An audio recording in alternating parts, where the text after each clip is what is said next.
여러분 안녕하세요. 라흐만 친구 채널에서 라흐만을 길다 만났어요.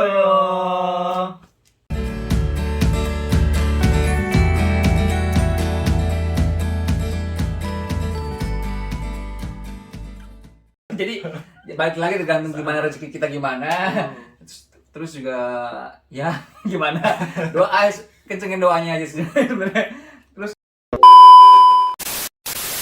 oh ya, kalau wanita sama pria sama nggak sih kesempatannya ke Korea? enggak, Ya beda-beda. Kalau cewek sih kecil ya, kecil agak kecil ya. banget. Dulu juga sebenarnya waktu sempet prelim tuh prelim tuh apa sih? Kayak pembekalan di BP2MI.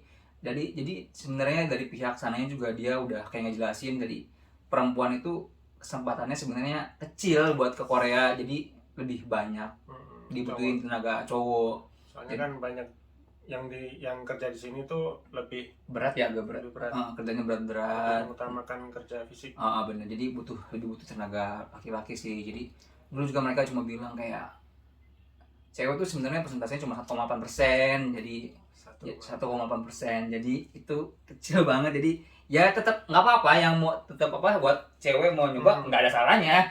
Rezeki kan kadang tahu nih, maksudnya ya kalau ajak 1,8% itu kamu ada di kamu kan nggak mungkin nggak juga dong gitu kan, jadi bisa aja. Bisa lihat BTS ntar. Jadi bisa lihat BTS, Blackpink dan lain-lain. Nah, kalau udah ada tuh yang user Korea dapetin kamu tuh, berarti kan ntar bakalan namanya pembekalan. Nah, pembekalan di mana kemarin? Di Ciracas. Di Ciracas. Itu ngapain aja di pembekalan itu? Dan berapa hari? Dan berapa lama dia kemarin? Berapa ya? Lupa aku. Seminggu nggak sih? Seminggu ya? Aku kalau nggak salah, aku dulu seminggu sih. Seminggu ya? Seminggu aku. Ya kayak apa ya, mengulas pelajaran bahasa Korea yang bener. Udah jalan lagi ya? Udah jalan lagi? Bener-bener jalan lagi. Biar nggak lupa. Nah biasanya kan ada apel pagi tiap Bener. Nah aku dulu pas prelim itu bulan Ramadan. Jadi pas puasa. Waduh, jadi, agak berat ya. Enggak. Enaknya. Oh, enggak apel. Enggak apel. Oh. Enggak apel. Oh, jadi pagi dibangunin cuma buat sholat subuh. Sama sahur sama sholat subuh. Beda berarti. Wah, zaman aku masih ada apelnya, jadi pagi jam setelah sholat subuh kumpul. Wah, itu olahraga berat banget. Waduh, berat banget pokoknya itu. Lari-lari. Waduh. Karena yang kamu di Ciracas juga? Aku di Ciracas juga, di Ciracas. Untungnya Ciracas kan deket tuh. Aduh, itu berat banget. Emang Ciracas terkenal keras. Tapi untuk yang tahun-tahun sekarang setelah corona itu udah nggak di Ciracas lagi, sekarang lebih enak. Jadi dia cuma di hotel. Iya nggak sih? Kayak Semarang dong. Dia udah nggak ada kayak gitu-gituan lagi, jadi cuma kayak dikasih pembekalan ini, cara kayak gini, jadi lebih fisik nggak ada sana. Jadi lebih itu. Oke, terus setelah prelim nunggu apa lagi? Prelim udah sih. Beres prelim tuh tinggal nunggu terbang ya, berarti nunggu apa sih namanya, CCVI ya itu kalau nggak salah. Sama visanya terbit dari Kedutaan Besar Korea. Nah kalau udah muncul nih CCVI-nya, terus ada panggilan terbang, langsung kemana habis itu kemarin? Kalau aku dulu ngumpulnya di Ciracas lagi. Aku Ciracas lagi, aku juga sama sih. Jadi berapa hari sebelum terbang itu udah ngumpul lagi di Ciracas? Berapa ya? 2 hari? 2 hari? 2 hari kalau nggak sehari. 2 hari, jadi 2 hari sebelum terbang itu kita kumpul lagi di Ciracas. Dan kalau nggak salah medical lagi ya? Di rumah sakit yang di Jakarta ya? Nah, kalau di medical itu lagi kamu tiba-tiba dinyatain unfit, nggak sehat, itu gimana? Balik lagi. Kamu ada teman-teman satu unfit. Aduh, pulang. Tuh, jadi ketika kamu udah panjang banget prosesnya tuh, tiba-tiba kamu pas sebelum berangkat, 2 hari sebelum berangkat kamu di medical tiba-tiba unfit, ya udah kamu harus pulang lagi. Jadi usaha kamu tuh dari awal ujian, nunggu lulus, ya kamu harus pulang lagi. Kamu harus sembuh harus fit lagi dulu, baru nyoba lagi tahun depan kayak gitu. Terus untuk ngomongin modal nih. Modal untuk apa nih? Modal. Kalau modal beda-beda mungkin ya tiap orang ya. Kalau aku mungkin Aku kalau di LPK itu cuma buat belajar doang, belajar sama buat makan doang sehari-hari. Karena kan aku kan domisili di Depok, tapi LPK-nya tempat belajar di Cianjur. Jadi kan nggak mungkin bolak-balik tiap hari dong. Jadi di sana aku bayar makan sama bayar LPK, bayar ujian, bayar belajar doang sih. Jadi dulu tuh aku belajar 2 bulan, itu bayar sekitar 3 juta kalau nggak salah ya. Belajar les bahasanya doang 3 juta. Terus sama kayak makan itu aku bayar 300 sebulan, jadi sehari 10.000. Jadi itu buat makan 3 kali sehari. Sehari 3 kali. Enggak, aku tinggal di asrama di sana. Jadi disediain asrama juga dulu, di sana gratis. Terus sama udah, jadi cuma bayar 300 sama bayar belajarnya dong 3 juta berarti. Sama nanti kalau ada ujian berapa sih kemarin? Ujian 300 berapa? 350 kalau nggak salah. Kemarin berapa kalau waktu di LPK bayaran? Lesnya mahal apa enggak? Mahal. Berapa? Belajarnya doang itu 1,5 juta. Terus yang mahalnya. Mahal di mana? Ini mungkin apa? Uang jasa. Ya. Nah, jadi gitu teman-teman. Ada LPK maksudnya yang kayak uang terima kasih ya. Jadi kayak seakan-akan ngasih, ini kamu udah belajar di sini nih, kamu udah pengen berangkat, ya kasih uang terima kasih lah gitu kan maksudnya kan. Ada beberapa yang gitu, tapi kebetulan kalau tempatku nggak ada, tempat Mas Hilda ternyata ada. Ada. Kalau betul berapa tuh uang terima kasihnya? Lumayan. Pokoknya habis yang semuanya yang kan berkas-berkas semuanya kan yang ngurusin LPK aku. Oh jadi semua benar-benar diurusin sama LPK. Saya tinggal terima bersih. Terima bersih, terima jadi aja, terima beres lah ya. Itu habis 30-an lah.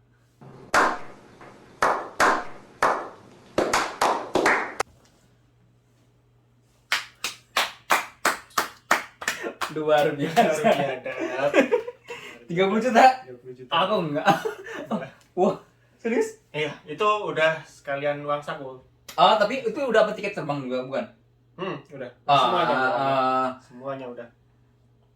Kamu nyampe berapa? Aku yang nggak nyampe segitu sih. Nyampe segitu. Kan paling di luar tadi belajar doang ya, belajar kan cuma 3 juta tuh. Terus ya pas berangkat kan kalau nggak salah tiket pesawat cuma 5 juta sekian ya, 5 juta sekian. Ya udah berarti 5 juta itu tambah 3 juta, 8 jutaan. Sama aku uang saku sendiri megang kemarin kalau nggak salah cuma nukerin sekitar 4 juta rupiah kalau nggak salah. Berarti berapa tuh? Ya itu kan 4 juta juga, itu kan uang aku sendiri juga dong berarti kan. Jadi sekitar 8 tambah 4 berapa? 12 juta. Itu cuma segitu. 12 juta dan 30 juta. Jadi ya nggak apa-apa sih. Ya makanya dari kalian mungkin harus cari-cari info dulu. Benar-benar. Jadi benar harus hati-hati nyari LPK yang benar. Soalnya juga ada teman seprelim bareng itu dia itu lebih parah lagi. Jadi dia diwajibin 7 bulan pertama selama di Korea dia harus ngasih sekitar 7 juta tiap bulannya. Wah, berarti potong gaji. Enggak. Benar. 7 juta. 7 juta. 7 juta kali 7 bulan. Berapa tuh? Oh, gila. 49 juta. Gila. Itu terus dia mau nggak mau harus bayar karena apa? Dia sertifikat tanahnya ditahan sama LPK. Wah, jahat apa nggak sih? Agak lumayan. Ya, lumayan. Itu beneran teman sekelas di LPK. Waktu dia kan akhirnya kan dia ditanya-tanya tuh sama pihak BP2MI-nya. Wah, ketika dia tahu pihak LPK-nya langsung ditelepon sama pihak BP2MI-nya. Aku lihat. Wah, itu Pak. Makanya harus benar-benar teman-teman harus cari LPK yang benar-benar amanah lah, maksudnya jangan tanya-tanya dulu lah di awal, dan kita jangan ada uang yang macam-macam enggak atau gimana-gimananya gitu kan. Atau mungkin kalian punya teman yang sudah berangkat ke Korea. Nah, bisa rekomendasi gitu. Oke, terus tadi sampai mana sih tadi kita? Udah sampai mana sih? Habis prelim ya? Terbang ya? Udah mau terbang tuh. Udah di Ciracas. Berarti terbangnya dari Ciracas bareng-bareng ke Garuda, ke bandara ya? Bandara bareng-bareng. Nah, terus udah berangkat malam kan, nyampe Korea itu pagi ya? Pagi. Nyampe Korea pertama kali habis itu ngapain aja? Dikumpulin di itu sih. Jadi kayak ada tempat penampungan, itu namanya di Korea KBIZ. Lupa lah aku itu apa singkatannya KBIZ. sana juga pembekalan lagi, medical lagi. Nah, ada cerita tuh dulu dari yang namanya, yang nemenin kita selama di KBZ itu. Jadi dulu waktu medical itu udah nyampe Korea ya posisinya. Udah nyampe Korea, medical tiba-tiba nggak, berarti entah pas waktu di Indonesia itu hasil tesnya salah atau gimana, pas nyampe Korea tiba-tiba hasil dia unfit. Dia akhirnya mau nggak mau dipulangin lagi. Maksudnya? Seriusan? Ada yang kayak gitu? Ada yang kayak gitu. Jadi teman-teman harus benar, nggak tahu ya, harus ya, selain harus benar-benar jaga kesehatan ya, banyakin doa juga. Maksudnya benar-benar ya, ini kamu udah nyampe Korea nih, udah prosesnya udah panjang banget kan tuh, ujian segala macam, udah nyampe Korea, medical terakhir, kamu tiba-tiba unfit, kamu harus dipulangin lagi, gimana rasanya? Udah dianterin sama keluarga, udah keluar uang lumayan lah pastilah, maksudnya kan harus pulang lagi gitu. Jadi wah bener-bener ya, maksudnya ke Korea tuh tahap apa ya, itulah kejamnya, ujiannya banyak banget, kejamnya banyak banget. Jadi yang bilang enak ya kerja di Korea ya terus ya prosesnya panjang banget, nggak semudah yang dibayangin. Tahapannya bener-bener luar biasa. Menguras energi, menguras tenaga, dompet, pikiran, semua itu. Nah itu kemarin di KBZ berapa lama sih? Berapa ya? 3 harian ya kalau saya ya? Seminggu ada? Enggak ada seminggu. Enggak ada. Berarti sekitar 3 hari 4 hari kali ya? Iya, 3 hari 4 hari. Kalau di sana kita belajar lagi nggak sih kemarin kita? Enggak ya? Oh enggak, ada ajaran kayak keselamatan gitu sih. Kerja.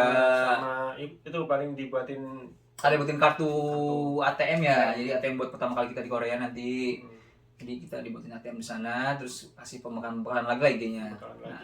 Sampai nanti intinya di hari terakhir kita bakal dijemput oleh bos-bosnya langsung. Kamu nggak ya? Aku dijemput. Karena aku dekat pabriknya dekat dari KBZ, jadi dijemput langsung dari sama bosnya. Kalau maksudnya gimana? Enggak ya? Jauh-jauh diantar dulu ke cabangnya baru. Nanti bos-bosnya jemput. Maksudnya emang daerah mana kemarin? Di bawah ya? Di bawah.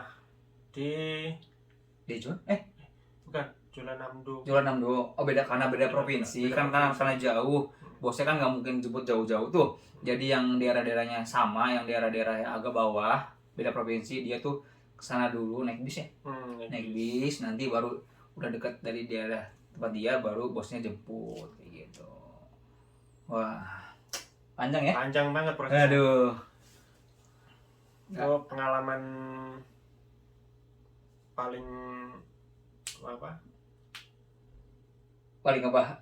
berkesan. Di KBZ itu soalnya banyak negara lain. Oh benar. Ada negara apa? Kemarin aku Filipina. Oh, aku baru Timor Leste kemarin. Oh, Timor Leste juga. Filipina, Timor Leste, sama Vietnam. 3 itu.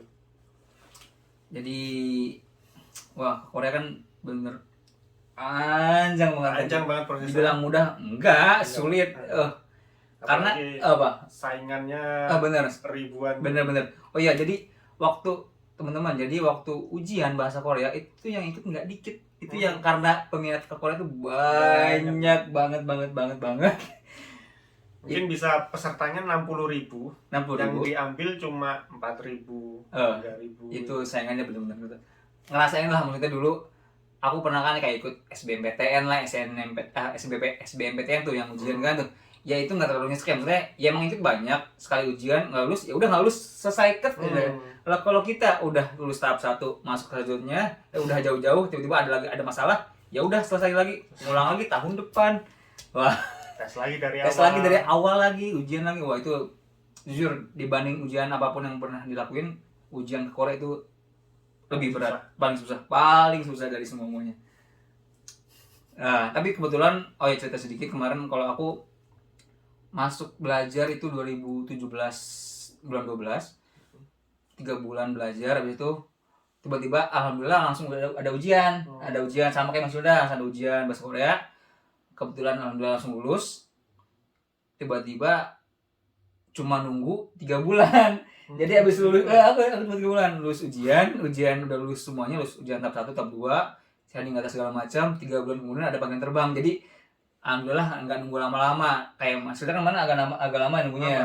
Hampir 2 tahun ya. 2 tahun. Nah, ada teman juga Ihsan juga dia hampir nunggu 2 tahun. Jadi kayak itu pun anak-anak kita gambling ya. Jadi kita mau udah lulus juga kan, kita kan nggak ada jaminan buat bisa terbang ke Korea. Jadi kadang banyak yang udah kok udah setahun lebih nggak ada panggilan. Kadang udah banyak yang ada hopeless lah, pada putus asa, nggak akan terbang nih mah. Tiba-tiba di akhir di injury time tiba-tiba ada panggilan, kan udah hampir 2 tahun kan udah pengen masa berlaku sertifikatnya habis tuh. Tiba-tiba ada panggilan, alhamdulillah. Apalagi pas setelah itu Idul Fitri. Setelah Lebaran. Alhamdulillah berarti lah ya. Wah udah panjang banget berarti. Panjang banget. Jadi tes 2017, 2019 baru berangkat. Wah, iya benar 2017. 2019. Jadi aku angkatan corona. Angkat corona. Iya lama. Berapa bulan ya? 6 bulan di sini, habis itu corona. Kamu baru 6 bulan di sini langsung ada corona. Benar-benar. Kalau aku setahun dulu di sini, udah habis itu baru ada corona. Jadi itu emang di Korea itu nilai itu nggak pengaruh. Bagi ke hoki ya. Ya sambil ngandelin hoki ya kita banyakin doa juga biar hokinya makin gede lah ya. Ya udah berarti coba sekarang kita rangkum lagi coba tadi yang udah kita omongin. Tahap pertamanya itu adalah kita harus cari info dulu tentang Korea kayak gimana. Kan ada fishing sama manufaktur. Jadi ada dua apa sih namanya? Itu bidang. Ada sektor.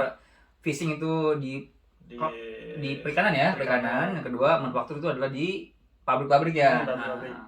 Nah, berarti yang habis itu bisa info, kedua kita belajar bahasa Korea. Kemudian tes. Terus belajar pemberkasan ya, kalau udah lulus tes pemberkasan. Habis itu preliminary. Habis itu nunggu visa terbang. Habis itu ya udah terbang. Nah, habis terbang ya udah kita nyampe ke Korea. Kayak gitu. Jadi pokoknya panjang. Jadi udah kalau udah kamu dari ujian tahap 1 tahap 2 udah lulus, udah selanjutnya kalau sehat-sehat terus ya alhamdulillah selalu lancar lah gitu.